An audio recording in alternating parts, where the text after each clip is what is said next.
Hi everyone, Josephine here. I'm here in Photoshop and I want to make some modifications and resize a photograph of one of my drawings. Now the first thing I notice here is some variation in the coloration and the edges are a little bit crimped. So the first thing I'm going to do, there are different ways to do it, but I'm going to use my quick selection tool. I don't want to crop because I don't want to change my composition, and it's just a little bit of an edge showing, so I can actually fill in those pixels with my clone tool, and I can use different sizes. I'm going to use the soft edge, and what I want to do is hold my shift key down, or I'm sorry, my alt option key down, and select some nearby pixels. So I can zoom in actually so that we get a closer view. You'll be able to see this a little bit in action. So I'm going to hold my alt option key down, select some nearby pixels, and just drag it.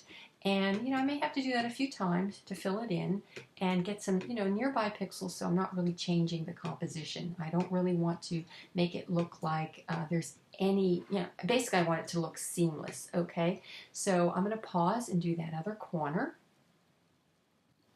Okay, now I've noticed that I've cleaned up those edges, and the next thing I want to show you is the color. So I'm going to open up the color picker by clicking on it, and notice that I'm getting different coloration showing up. And this is because when we photograph artwork, light, different light bulbs, daylight, that creates different color, produces color, and so the drawing also picks up reflected light in the room, so we're getting different color throughout the drawing. So there are two ways to convert it to grayscale, so it looks like chalk, pastel, or Conti crayon or charcoal on a piece of white paper. Notice the whites are erased out, but the color looks completely different one's edge to the other because of the lighting. So I'm going to go to Image, Adjustments, Desaturate, and that converts it to grayscale. Notice now when I click on it, I can click in different places. I'm getting different value, right? But the color is all consistently achromatic.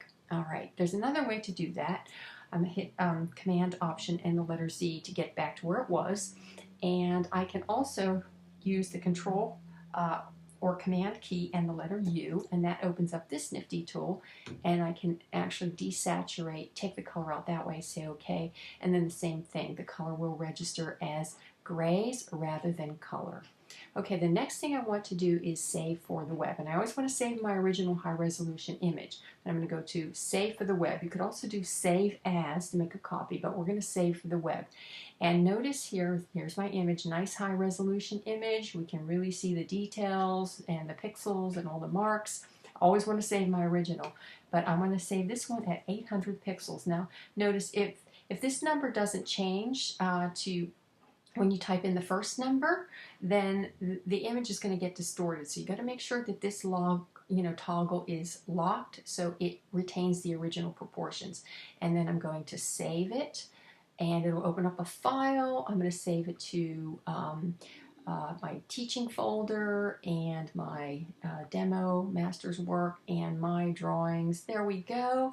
And I am going to save my file in one of my drawing folders so that I can use it for later. So I'm going to just hit cancel for now, but that's how we save our original images. Now, you could always save as to make a copy and then resize it. So you have a grayscale copy at a large resolution image and then a smaller one to upload to the web.